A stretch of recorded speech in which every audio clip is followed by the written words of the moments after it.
तो hello guys, अस्सलाम वालेकुम, welcome back to my channel. उम्मीद करते हैं आप सब लोग ठीक होंगे। तो गाइस मेरे कुछ सब्सक्राइबर ने बहुत ही प्यारा प्यारा सवाल किया है मुझसे और बहुत कुछ जानना चाहते हैं मुझसे। और उन्होंने मतलब एक हमारी ऐसी सब्सक्राइबर हैं जो हमको हर वक्त जो है सवाल करती रहती हैं। आरजू फरीदी उनका नाम है। बहुत ही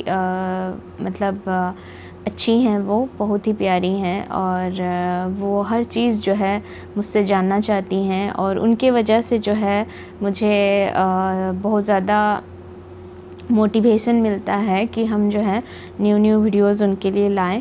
और उन्हें अच्छा भी लगता है और वो कमेंट करती रहती हैं मुझसे, सवाल भी करती हैं, बहुत सारी चीज़ें पूछती हैं मुझसे, जो बहुत अच्छा लगता है मुझे। तो आप लोग को भी अगर कुछ मन में आपके डाउट आता है, सवाल पूछना होता है, तो जो है कमेंट सेक्शन में ज़रूर पूछिएगा। तो जब हम फ्री होंगे कोशिश करेंगे हर सवाल का जवाब आप लोग का दे सके हम। तो गाइस आज का वीडियो का जो टॉपिक है वो ये है कि जो है हमारा जो डिलीवरी हुआ है उसका एक्सपीरियंस हमारा कैसा रहा है, उसके बारे में आज हम जो है आप लोगों के साथ शेयर करने वाले हैं कि जो है हमारा डिलीवरी एक्सपीरियंस कैसा रहा। तो गाइस हुआ ये कि 13 तारीख को जो है हम जो है हमारी गायनेकोलॉजिस्ट से जो है मिलने के लिए गए, रूटीन चेकअप के लिए। गए तो हमारी गायनेकोलॉजिस्ट उन्होंने चेक किया। चेक करने के बाद जो है उन्होंने अल्ट्रासाउंड किया। अल्ट्रासाउंड में जो है ये पता चला कि हमारा जो वाटर लेवल है वो जबकि नॉर्मल होना चाहिए 14 पॉइंट होना चाहिए, 14-15 होना चाहिए, लेकिन मेरा जो है 8 पॉइंट हो गया था, बहुत ही कम हो गया था वाटर लेवल। तो मैडम ने कहा कि जो है आपको अगर बेबी सही चाहिए, मम्मी सही चाहिए, तो जो है आप वेट मत करिए, तुरंत ही जो है जल्दी से जो है सी सेक्शन के लिए जो है प्रिपेयर होकर जल्दी से आ जाइए, आप एडमिट होइए। तो उन्होंने ये कह दिया। तो जो है हमको डिसीज़न लेने के लिए उन्होंने छोड़ दिया कि जो है आपको जो करना है आज या कल के अंदर करना है, यानी 14 या 15 तारीख के अंदर आपको कुछ भी करना है। तो जो है हम जो है फिर डिसीज़न हम लोगों ने ये लिया कि जो है हम 14 तारीख को जो है एडमिट होंगे शाम को, इवनिंग में, और उसके बाद में 15 तारीख के सुबह जो है सी सेक्शन हमारा होगा।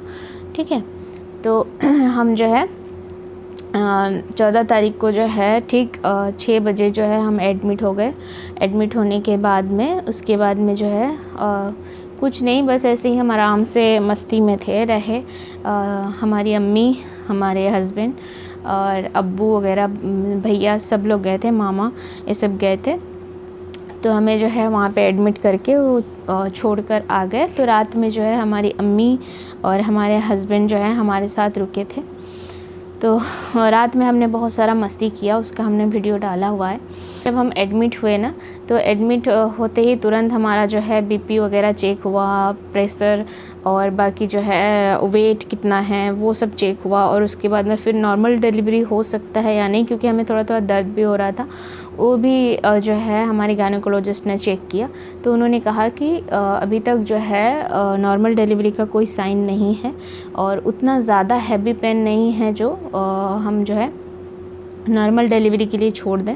फिर भी उन्होंने कहा कि रात के बीच में अगर ऐसा कुछ होता है तो हमें जो है तुरंत आप जो है बुलाइए, तो हम जो है ट्राई करेंगे नॉर्मल के लिए।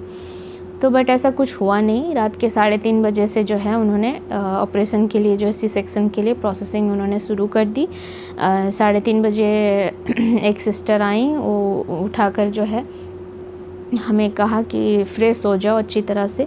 वो ऐसा मेडिसिन एक इंसर्ट करते हैं जिससे जो है आपका पॉटी पूरा क्लियर होना चाहिए। पूरा क्लियर हो जाता है, पूरा पेट खाली। उसके बाद में जो है उन्होंने कहा कि ऑपरेशन गाउन पहन लीजिए, ब्रश वगैरह कर लीजिए, कुछ खाना पीना पानी कुछ भी नहीं है, सब बंद। बस आपको ब्रश करना है और ऑपरेशन गाउन पहनकर रेडी हो जाना है। तो हम जो है ऐसे ही किए, रेडी हो गए। सिलाइन लगा, 2 यहाँ पर कुछ चेक किया उन्होंने, कुछ इंजेक्शन ऐसे इंसर्ट किया, चेक किया, जो बहुत ज़्यादा दर्द हुआ। और उसके बाद मेरे आँखों में आंसू आ गए थे, बहुत ज़्यादा दर्द हुआ। पता नहीं क्या चेक किया उन्होंने, सिस्टर जो थी। उसके बाद में फिर हमें सलाइन लगा दी उन्होंने, एक ट्रिप चढ़ाया। उसके बाद में जो है वैसे ही ट्रिप लगा हुआ था, तो वो जो है 6:20-25 में जो है ओटी रूम में लेकर चले गए। उसके बाद ओटी रूम से पहले उन्होंने ये भी किया था, जो है यूरिन का बैग जो है वो भी इंसर्ट किया था हमारे अंदर, जो कि यूरिन पास करने के लिए आपको बाथरूम नहीं जाना पड़ेगा, उसी बैग में जो है यूरिन आ जाएगा। तो वो भी हुआ, उसमें भी बहुत ज़्यादा दर्द हुआ है, बहुत हुआ है। मतलब उसके बाद में फिर सिलाइन, उसमें जो सिलाइन लिए होंगे उनको पता होता है कितना दर्द होता है वो जब इंसर्ट होता है उसके अंदर नस में। उसके बाद में जो है ये करने के बाद हमें ओटी रूम में ले जाया गया। जब ओटी रूम में गए तो वहाँ पर जो है हमारे कमर में जो है इंजेक्शन दिया गया, एनेस्थेसिया, जिससे जो है पूरा आधा बॉडी जो है सुन्न हो जाता है, पता भी नहीं चलता है कि आपके साथ क्या हो रहा है। तो वो इंजेक्शन देने के बाद हम तो मतलब कंटिन्यूसली रोए जा रहे थे, कुछ समझ नहीं आ रहा था कि क्या हो रहा है। मतलब जब से इंजेक्शन वगैरह दिए, सलाइन वगैरह, तो दर्द हमारा जो है शुरू हो गया था। कभी मतलब हमको लगा ही नहीं था कि जो है इतनी दर्द होने वाली है, बहुत ही आसान समझे थे हम, लेकिन ऐसा कुछ नहीं है। उसके बाद में उन्होंने इंजेक्शन दिया। इंजेक्शन इतना ज़्यादा मुझे लगा नहीं, चुभा नहीं, बट उसके बाद में उन्होंने वो रीढ़ की हड्डी में देते हैं ना, वो वहाँ पर स्पाइनल कॉर्ड में उन्होंने दिया। देने के बाद मेरा बॉडी जो है वो आधा जो है धीरे धीरे एकदम से सुन्न हो गया। उसके बाद में जो है वो ऑपरेशन उन्होंने शुरू कर दिया। कम से कम 5-10 मिनट के अंदर जो है उन्होंने शुरू कर दिया। और बाकी दोनों हाथ मेरे इस तरह टेप से बांध दिया उन्होंने। बांधने के बाद वहाँ पर जो है एक हाथ में बीपी के लिए उन्होंने लगा दिया, जिससे प्रेशर जो है कंटिन्यूसली नापता रहे। और उसके बाद में एक में उन्होंने हार्ट बीट का लगा दिया। तो ये दोनों हाथ में इस तरह बंधे हुए थे, और हमारे कमर से लेकर नीचे का जो पर्सन है वो पूरा सुन्न था, जो हमको पता भी नहीं चल रहा था क्या हो रहा है। तो उसके बाद जैसे ही मतलब कुछ पता नहीं चला, अचानक से जो है बेबी की आवाज़ आई रोने की। जब बेबी रोया ना, तो मुझे भी बहुत तेज़ रोना आया, मैं भी उसके साथ रो रही थी। मेरी गायनेकोलॉजिस्ट बोल रही थी तुम क्यों रो रही हो। पता नहीं, मुझे उस वक्त बेबी की आवाज़ से ही आँख में आंसू आ गए बहुत तेज़। मैं भी रोने लगी, चिल्लाई। बहुत ज़्यादा दर्द हुआ है। उस वक्त ऐसा लगा यार, मतलब मैंने लाइफ में मतलब पहली बार जो है मतलब मैं ये एक्सपीरियंस कर पाई हूँ कि मैं किसी बच्चे की मम्मी बनी हूँ। और मेरा बच्चा रो रहा था तो मुझे दर्द हो रही थी।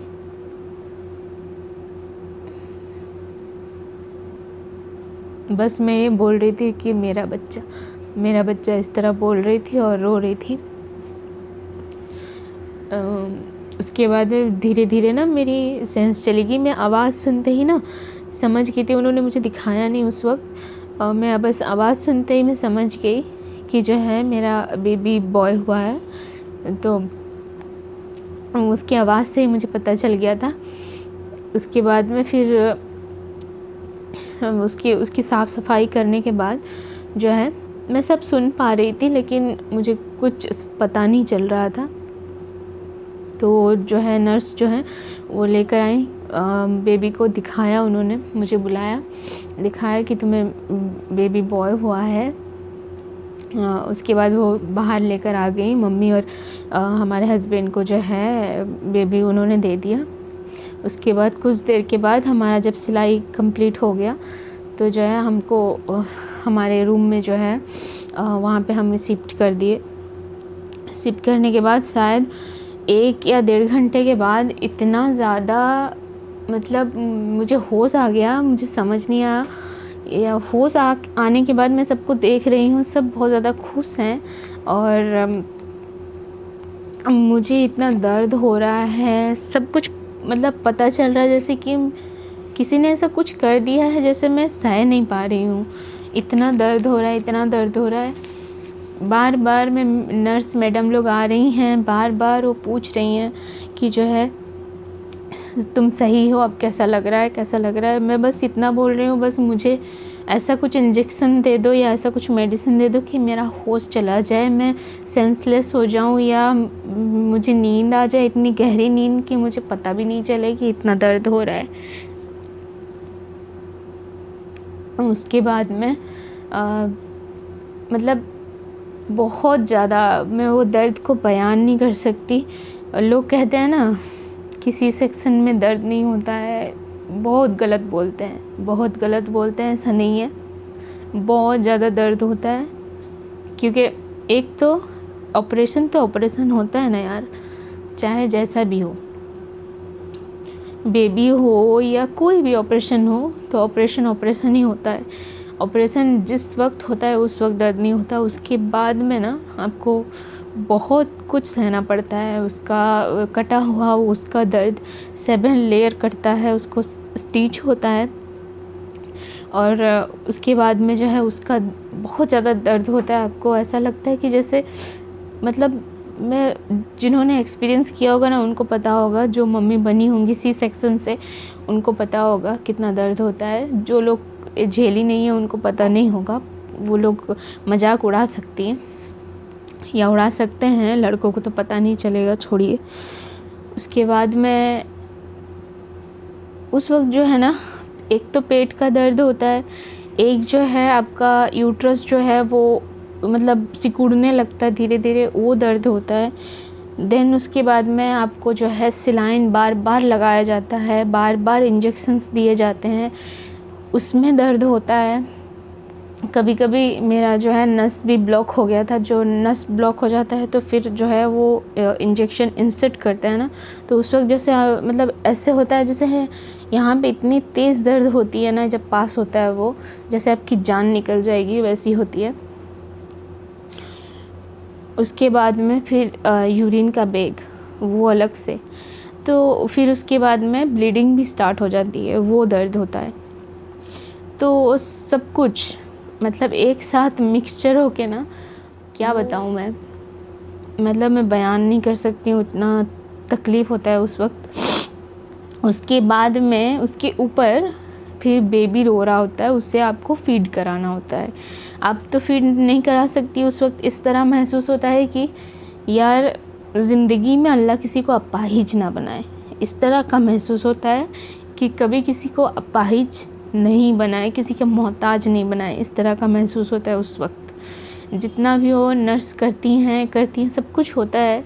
आपके घर वाले पास होते हैं, आपको दिलासा देते हैं, बट उस वक्त उस सिचुएशन में ऐसा लगता है कि यार काश हम जो है मोहताज नहीं होते। बेबी जब रोता है ना तो बहुत दर्द होता है कि जो है काश हम उठकर बैठ जाते और उसे खिला पाते अच्छी तरह से। तो वो तो क्या बताऊँ, मेरे केस में तो फिर मुझे जो है सुबह ऑपरेशन हुआ, 6:44 में ख़त्म हुआ, बेबी मतलब बाहर आया। उसके बाद में जो है मतलब उसके बाद से जो है रात जब हुई, रात के 4 बजे जो है मुझे उठकर बैठना पड़ा मेरे बेबी के लिए, जबकि उठना मुझे नहीं था उस दिन। दूसरे दिन जो है डॉक्टर जो है बोलती हैं उठकर बैठने। फिर जो है शाम जब जैसे होती है धीरे धीरे रात होती है तो बोलते हैं थोड़ा वॉक करो, तो वो तो है, बट मुझे जो है मेरे बेबी के लिए मुझे उठना पड़ा मजबूरन, क्योंकि बेबी बहुत ज़्यादा रो रहा था, तो उसे चुप कराने के लिए मुझे उठना पड़ा। जैसे ही मैंने उसे गोद लिया ना, वो मेरी मम्मी के पास था, जैसे ही मैंने उसे गोद लिया वो चुप हो गया। तब ऐसा लगा कि यार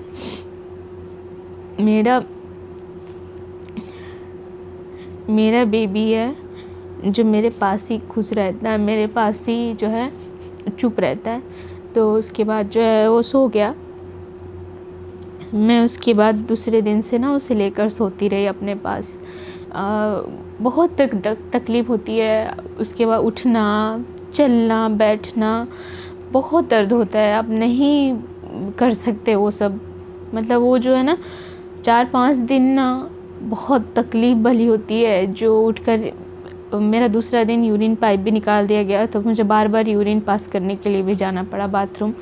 बार बार उठना पड़ा बेबी के लिए, फिर मतलब बैठ के उसे फीड कराना, ये करना बहुत मुश्किल। उठना बैठना, आप साइड होकर उठना है, सीधे होकर उठ नहीं सकते। एकदम से बिगनी लाइन में जो है कटा होता है, वो स्टिच होता है, ठीक है। तो वो जो है बहुत तकलीफ़ दह चीज़ होती है। वो जो सिचुएशन होता है ना, वो जो 4-5 दिन जो गुजरता है बहुत मुश्किल का गुजरता है। अभी तक भी हम अच्छी तरह से रिकवरी नहीं कर पाए हैं। अचानक से उठ नहीं पाते हैं, दर्द होता है बहुत ज़्यादा। मेडिसिन्स तो चल रहे हैं, फिर भी जो है दर्द धीरे धीरे कम हो रहा है। एक साथ तो कम नहीं हो जाएगा कुछ भी अचानक से। तो बहुत स्लो प्रोसेसिंग होता है रिकवरी होने में। सॉरी गाइज़, मैं जो है थोड़ा इमोशनल हो गई थी। हमारी जो सब्सक्राइबर है उन्होंने पूछा था कि जो है आपका स्टिच जो है डिज़ोल्व वाला है। यस, मेरा जो स्टिच है वो डिज़ोल्व वाला था, जिसमें सिर्फ पट्टी लगे थे। तो उसको जो है 3 दिन में उन्होंने ड्रेसिंग किया, फिर उसके बाद फिर नया पट्टी उन्होंने लगाया। तो फिर हमारा डिस्चार्ज हो गया। जिस दिन डिस्चार्ज हुआ उस दिन उन्होंने पट्टी लगाया था। फिर बोला था उन्होंने 2 दिन के बाद जो है आपको पट्टी रिमूव कर लेना है, उसके बाद से और पट्टी नहीं लगाना है। और उसके बाद जो है आपको एक उन्होंने क्रीम दिया, उस क्रीम को लगाना है, मतलब अच्छी तरह से उसे फ्रेश करके लगाना है। उन्होंने कहा कि जो है आपको 6 दिन में जो है डेटॉल से नहाना है। डेटॉल बॉडी वॉश हो या डेटॉल साबुन हो, उससे आपको नहाना है। उसके बाद बेटाडिन से जो है आपको पोंछना है उस जगह को, स्टिच के जगह को। उसके बाद में वहाँ पर जो है वो क्रीम लगाना है। तो बस यही था मेरा स्टोरी, जो कि मेरा एक्सपीरियंस रहा है सी सेक्शन का, जो कि बहुत तकलीफ़देह था मेरे लिए। और उसके बाद भी जो है इतनी तकलीफ़ों के बाद जब आपके हाथ में बेबी आता है ना, तो वो सारी तकलीफ़ें जो है दूर हो जाती है। अभी भी देखें मेरा बेबी मेरे पास है। तो इतना कुछ होने के बाद, इतना दर्द झेलने के बाद जब आप बेबी को लेते हैं तो आपकी सारी दर्द जो है दूर हो जाती है, धीरे धीरे भूल जाते हैं इंशाल्लाह। अल्लाह सब्र दे देता है। तो ये जो है माँ बनना और बच्चे के मुंह से सुनना, मम्मा सुनना, वो बहुत बड़ी चीज़ है। अल्लाह जो है हर किसी को औलाद अता नहीं करता है। बहुत लोग ऐसे भी होते हैं जो औलाद के लिए बहुत दुआ करते हैं, बहुत मिन्नतें मांगते हैं, उन्हें फिर भी अल्लाह अता नहीं करता है। तो अगर आपको अल्लाह ने दिया है तो उसका शुक्र अदा करें और खुश रहें। तो गाइस, हमारा जो एक्सपीरियंस था हमने वो शेयर आपके साथ किया है। अगर आपको अच्छा लगा है तो प्लीज़ हमारे इस वीडियो को जो है शेयर कर दीजिए आगे, जो न्यू मॉम होने वाली हैं या हो चुकी हैं। तो गाइस, मुझे जो है टोटल ना इंजेक्शंस जो है, ये भी सवाल उन्होंने किया था कि इंजेक्शंस जो है कितने लगे हैं। तो टोटल मुझे जो है 27 इंजेक्शंस दिए गए हैं और सलाइन भी 2-3 दिए गए हैं। तो बहुत सारे ऐसे मेडिसिन्स भी हैं, बहुत सारे। तो बहुत कुछ होता है, आपको जो है उस दौरान झेलना पड़ता है। तो उस चीज़ के लिए जो है मेंटली प्रिपेयर रहें आप, और हमेशा अल्लाह का शुक्र अदा करें और खुश रहें। Thank you for watching. अगर अभी तक आप लोगों ने हमारे चैनल को सब्सक्राइब नहीं किया है तो प्लीज़ सब्सक्राइब कर लीजिए और बेल आइकन को भी प्रेस कर दीजिए, ताकि हमारे वीडियोज़ की न्यू अपडेट्स आप तक सबसे पहले पहुंच सके। Thank you for watching. अल्लाह हाफिज़।